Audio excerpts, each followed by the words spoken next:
Fresh off their first win in 8 weeks, the Broncos hope to capitalize on their momentum against the Colts tonight. And to win these last 3 games, that's huge for our team moving forward. Under the bright lights in the bright orange, Trevor Siemian looks to follow up a clean game with another. When you win the turnover battle, I mean, your chances of winning go up big time. And after pitching its first shutout in 12 years, the defense hopes to handle the horseshoe. Very good stadium, very good crowd, so looking forward to it. It's Thursday Night Football with a whole lot of horsepower. The Broncos TV pregame show starts right now.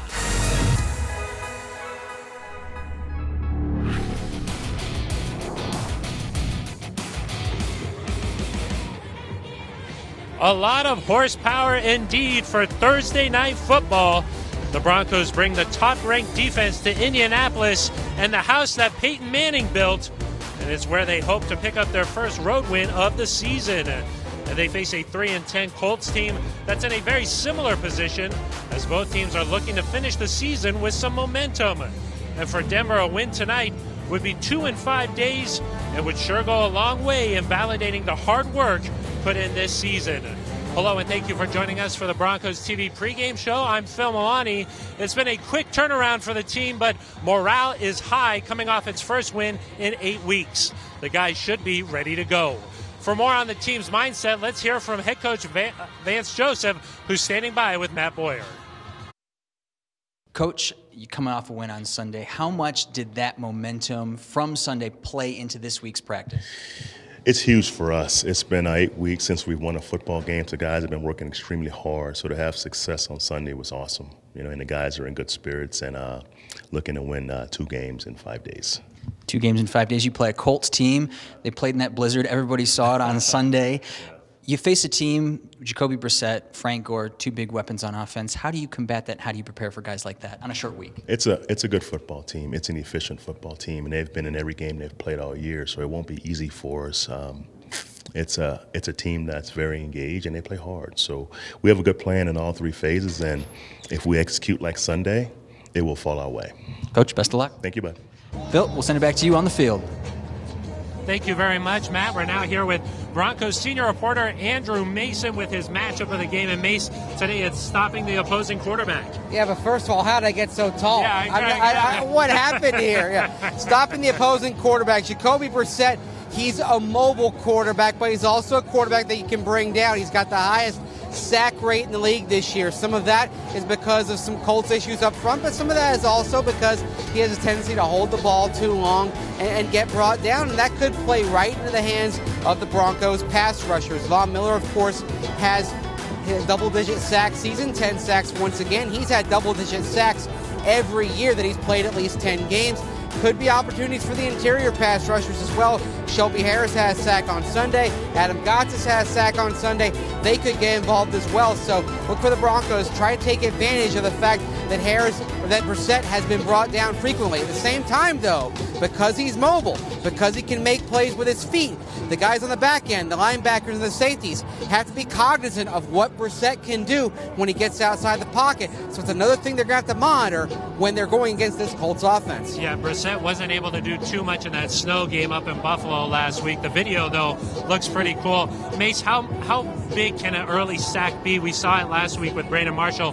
His strip sack really set the tone for the day. It can be huge, especially if you can get the ball out the way Brandon Marshall did, because that was the takeaway that kind of set things up for the Broncos the rest of the day. They got the takeaway there, scored a touchdown 2 plays later, up 2 scores, playing from ahead for the first time early in the game in quite a while with a 2-score lead like that, change the entire flow of the game. So if you can get an early sack, an early takeaway, get some momentum, and of course if the offense can do its job by protecting the football and making sure they're not setting the defense up in some bad situations, the Broncos can play the kind of game they want to play and get a second win in 5 days. And that's why it's the matchup of the game. Mace, thank you very much. You can find Andrew Mason on Orange and Blue 760 every weekday. That's from 1st and 10 at 10 to noon, Monday through Friday. Give him a follow at Mace Denver or look for his game reflections every Tuesday on DenverBroncos.com.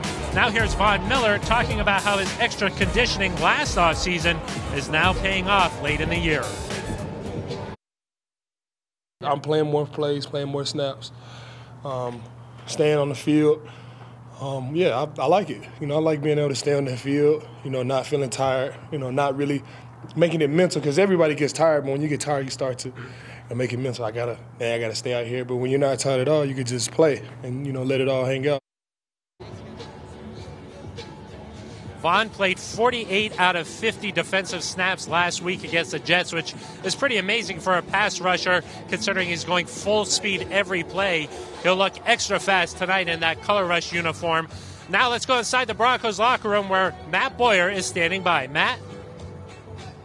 Thanks, Phil. Welcome inside the Broncos locker room. The equipment staff behind me making their last-minute adjustments before today's game. Now, coming into this week, the Broncos have a little bit of momentum thanks to that big 23-0 win over the Jets on Sunday. Head coach Vance Joseph said the Broncos played one of their most sound games on Sunday with regards to special teams. Special teams really set things up for the Broncos both on offense and defense, with field position allowing them to get off to great starts on drives on both ends. And one of the big reasons for that is Jordan Taylor. Taylor having one of his best games on Sunday as a punt returner, but he says it's all part of the job. Taylor underneath it at the 8. The big receiver straight ahead to the 10, the 15, the 20. Taylor steps out of a tackle. He's out over the 30-yard line. It's a tough job to catch punts back there. You got a lot going on in a short amount of time, and you got to make sure you make good decisions. So that's really what I'm focused on, and it takes some effort, to make those good decisions. So I'm going to keep trying to do that. It's an opportunity to get, our second win in 5 or 6 days, so that's definitely going to be something that we're looking forward to. The Colts come into this game having lost on the road last Sunday in that snow globe-like atmosphere in Buffalo. I know everybody saw that game, Phil. If the Broncos can once again set themselves up with Taylor in good field position on special teams, I think they're going to like their chances when the scoreboard reads zeros at the end of this one. Keep it tuned to DenverBroncos.com. Phil and myself will be live inside the locker room post-game. We'll also have head coach Vance Joseph as well as Von Miller and Trevor Siemian at the podium. But for now, Phil, we'll send it back to you on the field. Thank you very much, Matt. Yeah, Jordan Taylor made it look easy last week, bringing some much-needed stability to the return game. The Broncos will look for another big game in all 3 phases tonight. It's time now for our keys to the game from Broncos insider Steve Atwater. Thanks, Phil, and here are the keys to the game. The first key, dominate time of possession. The Indianapolis Colts are last in the NFL in yards per play and 30th in the NFL in first downs. Now, if the Broncos can minimize the amount of time that the offense is on the field, I believe they can force them into passing the ball a little bit sooner than they would like. The second key to the game is pressuring Jacoby Brissett, the Colts quarterback. Brissett has been sacked 48 times this year, the most in the NFL.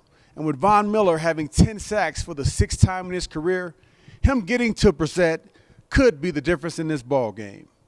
The third key is protecting the football.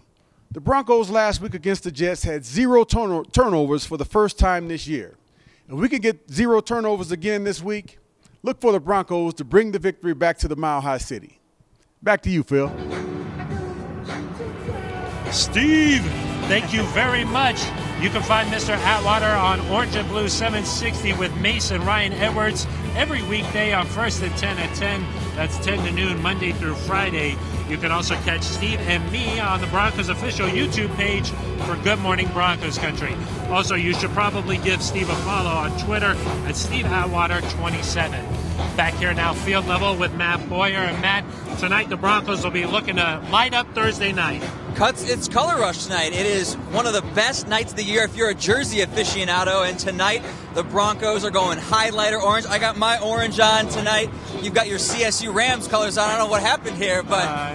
no thanks to the CU basketball team. Okay. Let's put it that way. Well, I know that a lot of our fans really enjoy the new looks that the Broncos come out with every year. And I think the helmet stickers are great. We're going to see the throwback D that I know a lot of our old vintage fans love to see. And the highlighter jerseys are cool, not only in style, but they've got a great cause behind them, because proceeds from jersey sales for all Color Rush games are going to go towards helping those affected by the Hurricanes, youth and high school football programs affected by Hurricanes Irma, Harvey, as well as those affected by the North and South California wildfires. So I think it's going to be a great cause, all told. But if you're looking to get yourself a guilt-free Christmas gift, there you go. go ahead and go buy a timing. Color Rush jersey. Yeah. Yeah, perfect timing. It's the final Thursday night game of the year, so why not get it right now? Same exact uniforms that they wore last year in San Diego, and then the D, they put those on their actual helmets. They just replaced the decals. That's why it doesn't quite look like the old helmet back when the Broncos wore the D permanently. And yeah, it's a great cause, so that's a good thing too. The Color Rush uniforms, though, by the players, they were met with some mixed reviews. I'm still the same short pumpkin. So, you know, mouthpiece color would be different, though. So that's a good thing. The mouthpiece color changed this year. But other than that, yeah, I'll be a pumpkin, and, you know, I'm trying to have a Cinderella night. I'm not crazy about them. I think we look like human traffic cones out there. But, you know, as long as, you know, there's a time this year when they didn't give me a jersey in my locker. So, you know, I'll take it. As long as there's a jersey in my locker, I'm good. A Cinderella night for C.J. Anderson. The Broncos better try and get out of here before midnight, I'll say that. Matt, it's time to put a bow on the show. Your final thought. Field position. We heard from Vance Joseph earlier this week. I think field position is going to be critical, especially when you've got a Colts team coming off of that blizzard. They're tired. They're a little banged up. Their recovery time isn't what they're typically used to. So I think if you get them in good field position for the Broncos, if you're in good field position, I think you're going to wear them down and see this game get a little bit out of hand in the second half in favor of the Broncos. So I like the Broncos big in this one. Yeah, I say slow down the running game. We talked about it with Mace about trying to keep Jacoby Brissett inside the pocket. And also don't forget about Frank Gore. I mean, most likely a Hall of Famer. He had 36 carries last week in that snow. That's a career high for him. So if you can keep him contained, force Brissett to throw the ball. Even though T.Y. Hilton is really explosive, I think if that's the Broncos' best bet to win here today. Absolutely. All right, that's going to do it for us. We'll be back live post-game at the podium and inside the locker room. But until then, this has been the Broncos TV pregame show.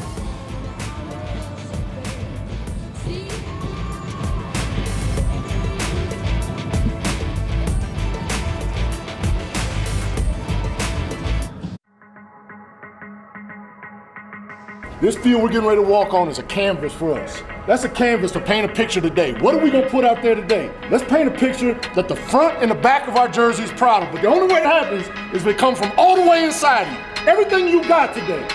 Everything you got. He hit and the ball's free, it's fumbled, and the Broncos have it at the 20-yard line. Prime time. Color Rush. They don't get no better than this.